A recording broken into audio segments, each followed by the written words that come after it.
বাংলাদেশের শিক্ষিত 10টি জেলা। আজকের ভিডিওতে আমরা দেখব বাংলাদেশের সর্বমোট 64 জেলার মধ্যে শীর্ষ 10টি শিক্ষিত জেলা। নম্বর 10, মুন্সিগঞ্জ। মুন্সিগঞ্জ জেলাটি রয়েছে মোট 6টি উপজেলা। মোট 6টি উপজেলা মিলে শিক্ষিতের হার 56.1%। নম্বর 9, জয়পুরহাট। উত্তরবঙ্গের জয়পুরহাট জেলাটির মোট উপজেলা রয়েছে 5টি। সবগুলো উপজেলা মিলিয়ে জেলাটির মোট শিক্ষিতের হার 57.5%। নম্বর 8, চট্টগ্রাম। দক্ষিণ পূর্বাঞ্চলে অবস্থিত চট্টগ্রাম জেলাটির 14টি উপজেলা মিলে শিক্ষিতের হার 58.9%। নম্বর 7, বাগেরহাট। বঙ্গোপসাগরের লোনাজল বিধৌত বাগেরহাটের মোট উপজেলা রয়েছে 9টি। এখানকার মোট শিক্ষিতের হার 59.0%। নম্বর 6, ফেনী।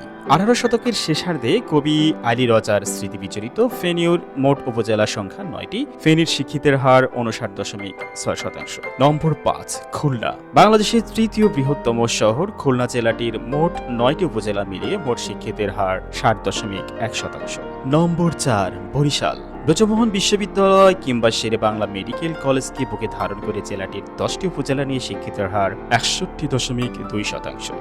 নম্বর 3, নড়াইল। বাংলাদেশের দক্ষিণ পশ্চিম অঞ্চলের খুলনা বিভাগে অবস্থিত নড়াইল জেলাটির মোট 3টি উপজেলা নিয়ে গড় শিক্ষিতের হার 61.3% পর্যন্ত পৌঁছেছে। নম্বর 2, ঝালকাঠি। দক্ষিণবঙ্গের বরিশাল বিভাগীয় ঝালকাঠি জেলাটির উপজেলা সংখ্যা 4। ঝালকাঠির শিক্ষিতের হার মোট 66.7%। নম্বর 1, ঢাকা। বাংলাদেশের রাজধানী ও মহানগর এবং বৃহত্তম শহর ঢাকা উপজেলার সংখ্যা 5টি। ঢাকা বিশ্ববিদ্যালয়, জাহাঙ্গীরনগর বিশ্ববিদ্যালয় কিংবা জগন্নাথ বিশ্ববিদ্যালয় প্রভাবিত ঢাকা জেলাটির শিক্ষিতের হার 70.5%। সুপ্রিয় দর্শক, আপনারা কি কোথা থেকে দেখছেন আমাদেরকে কমেন্ট করে জানিয়ে দিন। এতক্ষণ আমাদের পাশে থাকার জন্য আন্তরিকভাবে ধন্যবাদ।